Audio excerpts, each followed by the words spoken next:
દાહોદના વ્યક્તિને Hindustan પેટ્રોલિયમનો petrol pump આપવાની લાલચે આરોપીઓએ ફેક વેબસાઇટ બનાવી 55 લાખ પડાવી લીધા હતા।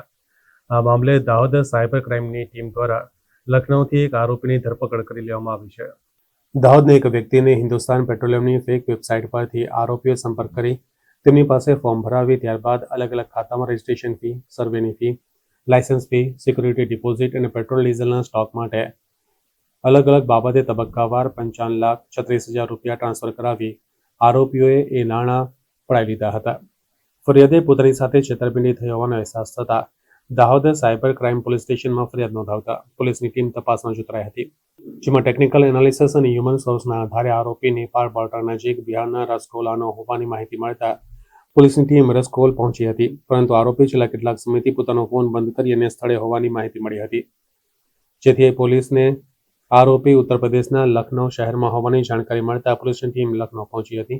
જ્યાંથી એક આરોપીની ધરપકડ કરી દાહોદ ખાતે લઈ આવવામાં આવ્યો હતો। હાલ પોલીસ દ્વારા અન્ય કોણ આ મામલામાં સામેલ છે, આ ટોળકી દ્વારા રાજ્યમાં અન્ય કેટલા લોકો સાથે છેતરપિંડી કરી છે તે દિશામાં તપાસ હાથ ધરી છે। प्रोबेशनरी डीवाईएसपी जय Kansara, cyber crime pi DD Padhiyar और उसकी टीम वर्कआउट कर रही थी। उसमें माहिती मिली कि नेपाल के बॉर्डर के नज़दीक बिहार के चंपारण के एक एरिया में आरोपी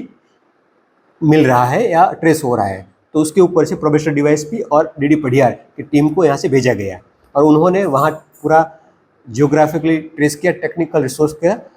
मद्देनजर रखते हुए आरोपी को लखनऊ में ट्रेस दिया है और लखनऊ से आरोपी को अभी धरपकड़ की है। और आगे इसके मेन सागिर्द कौन थे, गिरोह में कौन कौन शामिल हैं, जो पैसों का फ्रॉड हुआ वो कहाँ पे ट्रांसफ़र किया है, उसका क्या यूज़ किया है, उसको रिकवर करने की प्रोसेस, अन्य एक्यूज़ के नाम खोलने की प्रोसेस वो भी जारी है।